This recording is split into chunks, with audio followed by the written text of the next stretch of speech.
اعوذ باللہ من الشیطان الرجیم بسم اللہ الرحمن الرحیم والذین اور وہ لوگ اذا فعلوا جب وہ کر بیٹھتے ہیں فاحشتاً بے حیائی کی باتیں یعنی کبیرہ گناہ او ظلموا انفسہم یا اپنی جانوں پر ظلم کر بیٹھتے ہیں یعنی صغیرہ گناہ تو ذکر اللہ فوراً وہ اللہ کو یاد کرتے ہیں اللہ کا ذکر کرتے ہیں فاستغفروا لذنوبہم اور دوسرا کام کہ وہ اپنے گناہوں کی بخشش مانگتے ہیں استغفار کرتے ہیں ومن یغفر الذنوب الا اللہ اور کون ہے جو گناہوں کو معاف کرنے والا ہے اللہ کے سوا کوئی ذات ایسی ہے جو گناہوں کو معاف کرنے والی ہے ولم یصروا اور وہ لوگ اصرار نہیں کرتے علی ما فعلوا اس پر جو وہ کر چکے ہیں یعنی جو گناہ کیے ہیں ان کو بار بار نہیں کرتے انہی پر زندگی نہیں گزارتے وہم یعلمون اس حال میں کہ وہ جانتے ہیں اولئک یہی وہ لوگ ہیں کہ جزاؤہم ان کو بدلہ کیا ملے گا ان کا بدلہ مغفرۃ من ربہم ان کے رب کی طرف سے مغفرت اور بخشش ہوگی اور وجنات ایسے باغات ایسی جنتیں اللہ ان کو دیں گے کہ تجری من تحت الانہار کہ جن کے نیچے نہریں جاری ہوں گی خالدین فیہا وہ ان باغات کے اندر ان جنتوں کے اندر ہمیشہ ہمیشہ رہیں گے وَنِعْمَ أَجْرُ الْعَامِلِينَ اور کتنا پیارا کتنا اچھا اجر ہے عمل کرنے والوں کا قد خلت تحقیق گزر چکی ہے من قبلکم تم سے پہلے سنن بہت سے واقعات بہت سی امتوں کے واقع تم سے پہلے گزر چکے ہیں فسیروا فی الارض پس تم چلو سیر کرو چلو پھرو زمین میں فانظروا پس تم دیکھو کیف کان عاقبۃ المکذبین کہ جھٹلانے والوں کا انجام کیسا تھا زمین میں پھرو ٹرو اور ان بستیوں کو دیکھو جن کو اللہ نے اجاڑ کے رکھ دیا تمہیں پتہ لگے گا کہ اللہ کو جھٹلانے والے جو لوگ تھے اللہ نے ان کو کیسے عبرت کا نشان بنایا ھذا بیان للناس اللہ کہتے ہیں یہ میری اسٹیٹمنٹ ہے یہ میرا بیان ہے لوگوں کے لیے وہدی وموعظۃ للمتقین اور یہ ہدایت اور نصیحت ہے متقین کے لیے سورہ آل عمران کی آیت نمبر 135 136 137 اور 138 چار آیتیں آپ کے سامنے تلاوت ہوئی ہیں آپ نے اس کا ترجمہ سنا اس کی جو پہلی آیت ہے اس کی تفسیر پچھلے درس میں گزر چکی ہے جس کا خلاصہ یہ ہے کہ اللہ تعالی گناہگاروں کے بارے میں فرما رہا ہے کہ والذین اذا فعلوا فاحشۃ بہت سے لوگ وہ ہیں جو بے حیائی کے کام کرتے ہیں زنا چوری ڈاکہ سود یہ سارے کبیرہ گناہ بے حیائی کے کام انسان بے حیا ہو جاتا ہے جب کبیرہ گناہوں میں ملوث ہو جاتا ہے اور اسی طرح او ظلموا انفسہم یا چھوٹے گناہ کرتا ہے تب بھی اپنی جانوں پر ظلم کرتے ہیں اگر یہ ہو جائے تو اللہ کہتے ہیں میرے وہ نیک بندے ذکر اللہ کو یاد کرتے ہیں فوراً اللہ کے دربار میں آ جاتے ہیں اے اللہ میری زندگی غفلت میں گزر گئی ہے مجھے معاف فرما فاستغفروا لذنوبہم اپنے گناہوں کی اللہ سے بخشش مانگتے ہیں اور آگے اللہ کہہ رہے ہیں لوگوں وَمَن يَغْفِرُ الذُّنُوبَ إِلَّا اللَّهُ میرے سوا کوئی ہستی ہے جو تمہارے گناہوں کو معاف کرے کوئی دربار ایسا ہے کوئی جگہ ایسی ہے کوئی محل ایسا ہے کہ جہاں تم جاؤ اور تمہارے گناہ معاف ہو جائیں تمہیں میرے دروازے پہ آنا ہوگا تمہیں اپنے گناہوں سے معافی مانگنی ہوگی اور اللہ صفت بیان کر رہے ہیں ایمان والوں کی کہ وَلَمْ يُصِرُّوا عَلَى مَا فَعَلُوا ان سے اگر گناہ ہو جاتا ہے تو اس پر اصرار نہیں کرتے اصرار والی مصر ہونے والی زندگی نہیں گزارتے کہ اب انہی گناہوں میں ہم نے زندگی گزارنی ہے جیسا کہ میں نے پچھلے درس میں ذکر کیا ہے بعض لوگوں کے دل میں ہوتا ہے ابھی تو میں جوان ہوں ابھی گناہ کر لیتے ہیں ابھی ایک وقت آئے گا بڑھاپے کا میں توبہ کر لوں گا پھر وہ وقت نہیں آتا اچانک کوئی حادثہ ہو جاتا ہے کوئی ایسا واقعہ پیش آ جاتا ہے کہ انسان کی زندگی کے دن ختم ہو چکے ہوتے ہیں پھر اسے توبہ کی توفیق بھی نہیں ملتی تو اللہ ایمان والوں کے بارے میں کہتے ہیں کہ جب ان سے گناہ ہو جائے وَلَمْ يُصِرُّوا عَلَى مَا فَعَلُوا وہ اس پر اصرار نہیں کرتے وَهُمْ يَعْلَمُونَ اور اللہ تعالیٰ کہتے ہیں وہ جانتے بھی تو اس لیے مفسرین فرماتے ہیں کہ لا کبیرۃ بالاستغفار، استغفار کرنے سے کوئی کبیرہ گناہ وہ بھی باقی نہیں رہتا، یعنی اگر انسان معافی مانگ لے پھر کبیرہ گناہ بھی ختم ہو جاتا ہے۔ تو میں نے پیچھے واقعہ بیان کیا تھا درس میں کہ وہ جس نے 99 قتل کیے تھے پھر 100 قتل کر دیے، جب وہ بھی اللہ کے دربار میں آیا تو اللہ نے اس کو بھی معافی دے دی۔ تو جب بڑے سے بڑے گناہ ہو جائیں بندہ معافی مانگ لے، استغفار کر لے، تو مفسرین فرماتے ہیں لا کبیرۃ بالاستغفار، استغفار کرنے سے وہ ختم، اور ولا صغیرۃ مع الاصرار، اور اگر آدمی چھوٹے گناہوں پر اصرار کرے، وہ بار بار کرتا رہے تو وہ چھوٹا نہیں رہتا، پھر وہ پہاڑ بن جاتا ہے، پھر بڑا ہو جاتا ہے۔ لہذا گناہ پر اصرار نہیں کرنا چاہیے، بلکہ ہمیشہ اصلاح کے لیے بندے کو آمادہ رہنا چاہیے اور ہر وقت استغفار کرتے رہنا چاہیے۔ کم از کم روزانہ بندہ جو ہے 100 مرتبہ لا الہ الا اللہ، 100 مرتبہ استغفار اور 100 مرتبہ حضور پر درود شریف پڑھے۔ یہ تسبیحات آپ لازمی کریں، اور ہمارے دعوت و تبلیغ کے ساتھی تو صبح شام کرتے ہیں، ان کا معمول ہوتا ہے، ان کے ہاں وہ طے شدہ ہے۔ تو اگر ہو سکے تو یہ 3 تسبیحاں انسان صبح بھی کرے اور شام بھی کرے، اس کی پابندی کریں۔ ایک تو اس میں اللہ کا ذکر آ جائے گا، لا الہ الا اللہ، سب سے افضل الذکر لا الہ الا اللہ، سارے ذکر اللہ کے ہیں، سبحان اللہ، الحمدللہ، اللہ اکبر، آیت الکرسی، یہ سارے اللہ کے ذکر ہیں۔ ان میں سب سے بڑا اور سب سے افضل ذکر حضور نے فرمایا وہ لا الہ الا اللہ۔ تو یہ افضل الذکر کی جو تسبیح ہے لا الہ الا اللہ کی، اللہ کی توحید بھی اس میں آ جائے گی اور شرک کی نفی بھی آ جائے گی، ساری چیزیں اس میں آ جائیں گی۔ یہ جو تسبیح ہے یہ 100 مرتبہ صبح، 100 مرتبہ شام، اس کا بندہ معمول بنائے۔ اور استغفار، یہ تو ہم سے گناہ ہوتے رہتے ہیں قدم قدم پر، کبیرہ گناہوں سے بچیں گے تو صغیرہ ہوتے رہیں گے۔ تو کتنی عورتیں بازار میں آ رہی ہیں، کوئی جا رہی ہیں، کوئی گلی میں آ رہی ہے، کوئی محلے میں آ رہی ہے، کوئی ہمارے گھر میں آتی جاتی رہتی ہیں، ہم کبھی نگاہ پڑتی رہتی ہے، اور اسی طرح کے بے شمار گناہ ہیں جو صغیرہ گناہوں میں آتے ہیں۔ تو یہ گناہ ان کے لیے بھی، اور بڑے گناہوں سے بچتے ہوئے اگر وہ ہو بھی جائے تب بھی استغفار کرتا رہے۔ تو یہ 100 مرتبہ استغفار صبح، 100 مرتبہ شام کو، یہ بھی تسبیحات میں معمول بنائے۔ اور حضور علیہ الصلوۃ والسلام پر درود شریف پڑھنا یہ حضور کا حق ہے کہ حضور اللہ کے محبوب تھے، اور ہمارے لیے حضور بڑے روئے ہیں، ہمارے لیے بڑی مارے کھائی ہیں، بڑی تکلیفیں حضور نے برداشت کی ہیں، ہجرتیں کی ہیں، اپنی بیٹیوں کو طلاقیں ہوئی ہیں، اور کیا کیا ہے جو حضور پر نہیں ڈایا گیا، وہ امت کے لیے، ہمارے لیے، اور وہ کون سی رحمت کی دعائیں ہیں جو حضور ہمارے لیے نہیں مانگتے گئے۔ تو اس لیے ہمارا حق ہے کہ حضور علیہ الصلوۃ والسلام پر درود شریف پڑھیں، اور اس درود کا بڑا فائدہ یہ ہوگا، علماء لکھتے ہیں کہ کوئی بھی وظیفہ کیا جائے، کوئی بھی عمل کیا جائے، اول آخر درود شریف پڑھیں، 3 مرتبہ، 5 مرتبہ، 7 مرتبہ، اول بھی آخر بھی، کیونکہ یہ ایک ایسی عبادت ہے، باقی عبادتوں کا تو ہمیں پتہ ہی نہیں ہے کہ اللہ قبول کریں گے کہ نہیں، اللہ مستغنی ذات ہے، پتہ نہیں اس کے لائق اگر ہوئی تو وہ قبول کریں گے، کیا پتہ نہ کریں۔ لیکن درود شریف کی عبادت ایک ایسی ہے کہ اللہ تعالیٰ اس کو ضرور قبول کرتے ہیں، اپنے حبیب پر درود پڑھنے کو ضرور قبول فرماتے ہیں۔ اور علماء لکھتے ہیں کہ جب اول اور آخر درود شریف پڑھیں گے اللہ دونوں درودوں کو قبول کرے گا، تو امید ہے اللہ کی ذات سے ہماری وہ درمیان والی دعا بھی اللہ قبول فرمائیں۔ تو اس لیے یہ 3 تسبیحات جو ہے ان کا معمول بنانا چاہیے، خاص طور پر استغفار جو ہے بندے کو غافل نہیں رہنا چاہیے۔ اور علماء نے استغفار کی مثال صابن کی لکھی ہے، جس طرح صابن ہوتا ہے کپڑوں کا میل کچیل صاف کر دیتا ہے، دور کر دیتا ہے، وہ کپڑا اجلا صاف ستھرا ہو جاتا ہے، اسی طرح استغفار دلوں کے زنگ کو، دلوں کے جو ہے بے رنگی کو وہ رنگدار بنا دیتا ہے، صاف کر دیتا ہے۔ اسی لیے حدیث میں آتا ہے، حضور نبی کریم صلی اللہ علیہ وسلم نے ارشاد فرمایا کہ استغفار کو لازم پکڑو، گناہ پر اصرار مت کرو، کیونکہ گناہ پر اصرار کرنے سے انسان ضدی اور معاند بن جاتا ہے، اور اس میں اصلاح کا مادہ ختم ہو جاتا ہے، دل میں کدورت پیدا ہو جاتی ہے، تاریکی پیدا ہو جاتی ہے، ہر گناہ کی ایک تاریکی ہے، اس کی وجہ سے زنگ لگنا شروع ہو جاتا ہے۔ جس طرح لوہے کو زنگ لگتا ہے، لگتا رہے تو قیمتی سے قیمتی، مضبوط سے مضبوط لوہا پگھل جاتا ہے، کھایا جاتا ہے،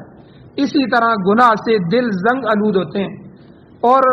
پھر ان کا زنگ اصرار کی وجہ سے جب اس کو بار بار کرے گا تو وہ پختہ ہو جاتا ہے، اس کا اترنا مشکل ہو جاتا ہے. تو لہٰذا غلطی پر اصرار نہیں کرنا چاہیے اور بندے کو استغفار کرتے رہنا چاہیے. آگے اللہ فرماتے ہیں وَهُمْ يَعْلَمُونَ، اور وہ لوگ جانتے بھی ہیں، یعنی نیکی اور برائی کو جانتے ہیں، یہ نیکی ہے یہ برائی ہے، اس میں تمیز کرنا فرق کرنا کوئی مشکل کام تو نہیں ہے، ہر انسان کو اس کو اچھی طرح جانتا ہے. اس کے باوجود اگر غلطی پر اصرار کرتا ہے تو اس کے لیے تباہی ہے. اور جو لوگ گناہ پر اصرار نہیں کرتے بلکہ معافی مانگ کر پاک صاف ہو جاتے ہیں، اللہ نے انہی آیات میں فرمایا اولئک، یہ وہ لوگ ہیں، جزاؤہم، ان کا بدلہ کیا ہوگا، اللہ ان کو دے گا کیا، کہ مغفرۃ من ربہم، پہلی چیز کہ اللہ کی طرف سے ان کے لیے مغفرت ہوگی، بخشش کا اعلان ہوگا. انسان صاف ستھرا ہو گیا، گناہوں سے معافی مانگ لی، استغفار کر لیا تو اللہ کے ہاں صاف ستھرا ہو گیا، بخشش کا مستحق بن گیا، نجات کا پروانہ اس کو حاصل ہو گیا. اور اس کے علاوہ اللہ اس کو کیا دیں گے، یہ تو بخشش فرما دی، مغفرت ہو گئی، پھر اس کو اجر کے بعد جو ہے اس کا بدلہ کیا ملے گا. اللہ کہتے ہیں وہ جنات، اس کے لیے باغات ہیں، باغ نہیں باغات. اور کیسے باغ ہوں گے، اللہ نے ان کی صفات بیان فرمائی، تجری من تحتها الانہار، ان کے نیچے نہریں بہ رہی ہوں، اور دودھ کی نہر، شرابن طہورا کی نہر، شہد کی نہریں، یہ ساری نہریں اللہ تعالیٰ ان جنتوں میں بہائیں گے، بہ رہی ہوں گی، ان محلات کے نیچے سے گزر کے جا رہی ہوں. تو یہ باغات رہائش کے لیے نہایت کرینے سے سجائے گئے ہیں. حضور نے فرمایا انتہائی ترتیب کے ساتھ ان محلات کو، ان باغات کو سجایا گیا ہے، اور ان میں ہر قسم کی آسائش اور پھلوں کی فراوانی ہوگی، اور کامیاب لوگوں کا وہاں ٹھکانہ ہوگا، اور وہ عارضی ٹھکانہ نہیں ہوگا بلکہ اللہ نے فرمایا خالدین فیہا، اس میں ہمیشہ ہمیشہ رہیں گے، انہیں وہاں سے کبھی بھی نکالا نہیں جائے. اور اللہ تعالیٰ نے آگے ایک قانون خداوندی بیان فرمایا، ایک قانون ضابطہ بیان فرمایا. اللہ نے کہا وہ نعم اجر العاملین، نیک اعمال کرنے والوں کے لیے یہ خوب اجر ہے. عمل بہت بڑی چیز ہے. عمل، ایمان اور عقیدے کی درستگی کے بعد فلاح جو ہے اور کامیابی جو ہے اس کا دار و مدار عمل پر ہے. اسی لیے قرآن میں اللہ فرماتے ہیں وَلِكُلٍّ دَرَجَاتٌ مِّمَّا عَمِلُوا، ہر ایک کو مرتبہ اس کے عمل کے مطابق ملے گا. لہذا نیک اعمال کرنے والے عزت کے مقام میں پہنچیں گے، خدا تعالیٰ کی طرف سے بخشش اور معافی ملے گی، اور وہ ہمیشہ کے لیے معزز اور پاکیزہ زندگی بسر کریں گے. یہ ان کی دائمی زندگی ہوگی، اور ان کی نعمتیں بھی دائمی اور ہمیشگی والی ہوں گی. اب جب اللہ تعالیٰ نے توبہ کرنے والوں کو یہ بدلہ دے دیا کہ جو میرے دربار میں آ جاتا ہے توبہ کر لیتا ہے، اس کے لیے مغفرت، بخشش اور یہ جنات، باغات، نہریں اور یہ سب کچھ مل جاتا ہے، تو دوسری طرف اللہ تعالیٰ نے ہمیں عبرت دلانے کے لیے اگلی آیات میں یہ فرمایا کہ دیکھو میں نے بہت سے واقعات، جستا واقعات قرآن مجید میں بیان کیے ہیں تاکہ آئندہ آنے والی نسلوں کے لیے عبرت ہو. اس لیے فرمایا قد خلت من قبلکم سنن، تم سے پہلے بہت سے واقعات گزر چکے، اور ان میں ان واقعات میں اہل ایمان کے واقعات بھی ہیں، ان کو ملنے والے انعامات کا تذکرہ بھی ہے، اور نافرمانوں کو ملنے والی سزاؤں کا تذکرہ بھی. ان واقعات سے عبرت حاصل کرنے کے لیے اللہ تعالیٰ نے فرمایا فسیروا فی الارض، زمین میں چلو پھرو، فانظروا،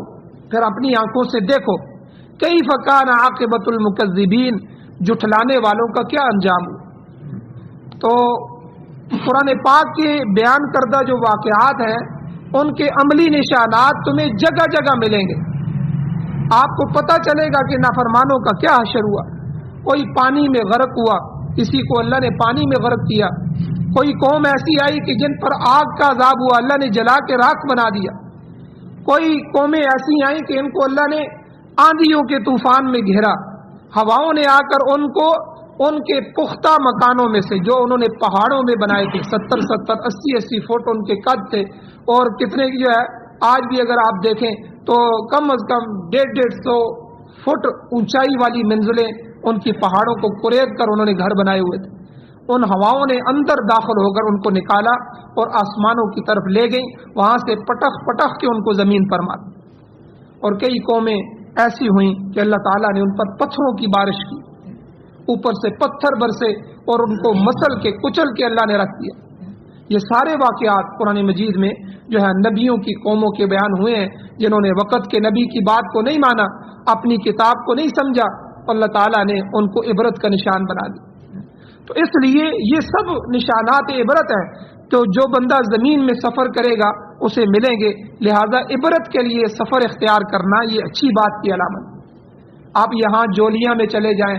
آپ یہاں جو ہے عثمان کھٹر سے آگے باغات ہیں ان کے اندر چلے جائیں، بے شمار آپ کو ایسی نشانیاں ملیں گی کہ جو ہے کتنی بڑی بڑی قومیں یہاں رہتی تھیں، آج بھی ان کی عمارتوں کو دیکھ کے بندہ حیران ہو جاتا ہے۔ اتنی پختہ عمارت اور اتنی مضبوط اور کرینے سے بنائی گئی عمارت آج بھی ہم نہیں بنا سکتے، جس طرح انہوں نے وہ عمارت ہزاروں سال پہلے بنائی۔ یہاں بدھ مت رہتے تھے، ان کی یونیورسٹیاں تھیں، یہ ان کے پورے سسٹم تھے، ان کی تہذیبیں تھیں، آج ان کے نام و نشان یہاں سے مٹ گئے ہیں، آج اس قوم کا ایک فرد بھی یہاں باقی نہیں ہے۔ وہ قومیں کب آئیں، انہوں نے کیا گناہ کیے، اللہ نے ان کو ختم کیا اور کیسے ان کی نسلیں مٹ گئیں۔ جس علاقے میں ہم رہ رہے ہیں آج ان کا ایک بندہ یہاں موجود نہیں ان کی نسل کا۔ تو اسی طرح پوری دنیا میں اللہ کہتے ہیں فسیروا فی الارض، ذرا چلو پھرو زمین میں دیکھو، فانظروا، بس تم اپنی آنکھوں سے دیکھو گے کیف کان عاقبۃ المکذبین، یہ جو ہم قرآن بیان کرتے ہیں، جو ہم ان کو احکام دیتے ہیں، ہمارے احکام کو جھٹلانے والوں کا جو ہے انجام کیا ہوا، تم اپنی آنکھوں سے دیکھو۔ تو یہاں ایک مسئلہ سمجھ لیں، فقہی مسئلہ، یہ جو پرانے نشانات ہوتے ہیں ان کے تحفظ کے لیے آج بھی بہت سی صورتیں رائج ہیں، مگر اس سے مقصود عبرت حاصل کرنا نہیں ہے۔ حالانکہ اللہ کہتے ہیں عبرت پکڑو، اس لیے وہاں جاؤ تاکہ عبرت ہو۔ ہم اس لیے جاتے ہیں وہاں تعجب کے لیے، استعجاب کے لیے، کہ یہ اللہ کے ہاں اور شریعت کے ہاں پسندیدہ نہیں ہے۔ اب انگریزوں نے آثار قدیمہ کی حفاظت کا بہت بندوبست کیا، مگر مقصد کیا ہے، کس مقصد کے لیے کیا ہے؟ میں صرف یہ جاننے کے لیے کہ کس زمانے کے اندر یہ لوگ لیتے تھے، کتنے ہزار سال پہلے تھے، ان کا طرز زندگی کیا تھا، اور پرانے زمانے کی جو عمارات ہیں، ان کے اوزار ہیں، ان کے برتن وغیرہ ہیں، ان کے سکے وغیرہ ہیں، ان کو اس زمانے کی تہذیب اور ثقافت کے حفاظت کے نام پر انہوں نے محفوظ کر دیا۔ اب پرانی مورتیاں، پرانے مجسمے، ان کو نکالا گیا، ان کو بحفاظت رکھا گیا۔ اس سے انسانیت کی کیا خدمت ہے؟ لوگ آتے ہیں تماشے کے لیے، دیکھتے ہیں، دیکھ کے چلے جاتے ہیں۔ اس سے بہتر تو یہ تھا کہ انسانوں کی تعلیم اور تربیت پر توجہ دی جاتی، ان کے جو اذہان ہیں، ان کے جو قلوب ہیں، ان کو زندہ کیا جاتا، مگر یہاں ایسا مقصد نہیں ہے۔ بلکہ اس لیے اگر ایسی جگہوں پہ جایا جائے، آپ ٹیکسلا میوزیم میں چلے جائیں، آپ کو ان لوگوں کی تہذیبیں نظر آئیں گی، تو بندہ سوچے نا کہ اتنی بڑی، آپ یہ آگے موڑا شاہ ولی شاہ اور ان موڑے کی طرف آپ نیچے جائیں گے، آپ کو ان کی پوری کالونیاں نظر آئیں گی، وہ کیسے رہتے تھے، کس طرح ہزاروں سال پہلے جدت نہیں تھی لیکن وہ کس طرح انہوں نے اپنے پلاٹ بنائے تھے، کتنی ترتیب سے انہوں نے گلیاں گزاری تھی،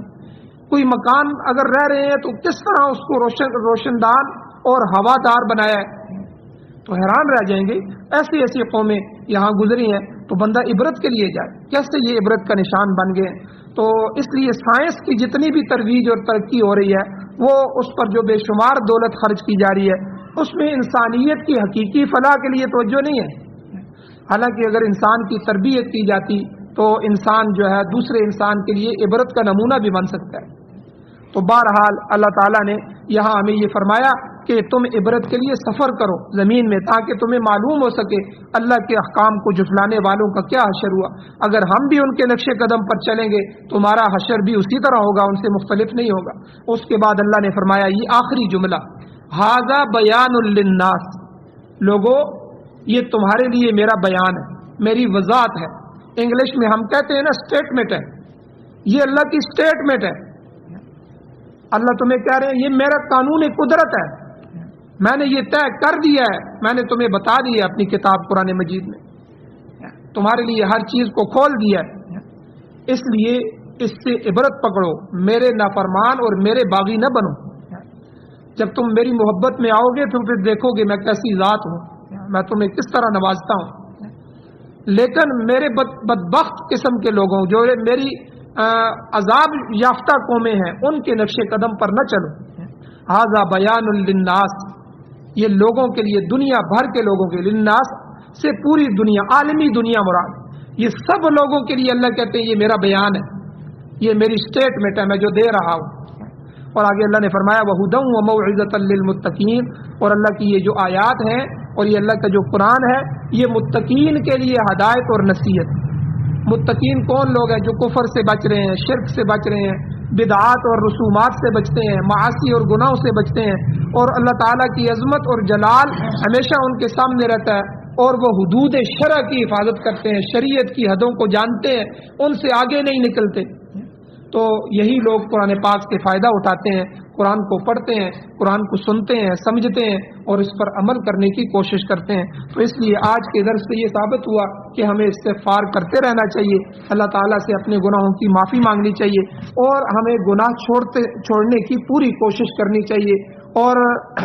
اللہ تعالیٰ کی ذات اور اس کی عظمت اور اس کے تقدس اور اس کی بڑائی کو سامنے رکھنا چاہیے، اور دوسری قومیں جو پہلی گزر چکی ہیں ان سے ہمیں عبرت حاصل کرنی چاہیے۔ اللہ تعالیٰ سے دعا ہے اللہ ہمیں عمل کی توفیق عطا فرمائے۔ آمین۔ الحمدللہ رب العالمین والعاقبۃ للمتقین والصلاۃ والسلام علی رسولہ النبی الامی الکریم۔ یا اللہ ہماری کمیوں کوتاہیوں کو معاف فرمائیے، یا اللہ درگزر فرمائیے، یا اللہ بہت گناہ گار ہیں، سیاہکار ہیں، لیکن آپ کے حبیب کی امتی ہیں، یا اللہ حضور کے واسطے سے ہمیں معاف فرمائیے، یا اللہ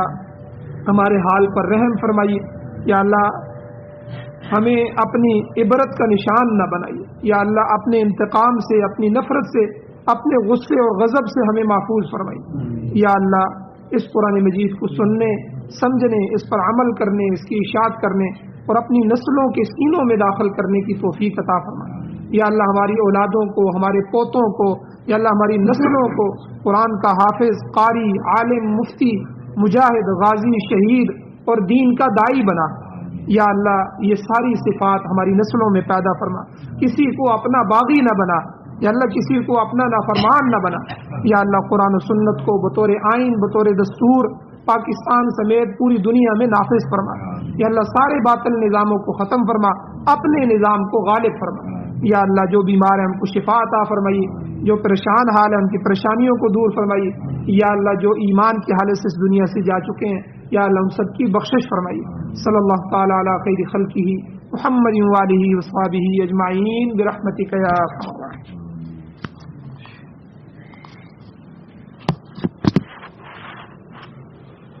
السلام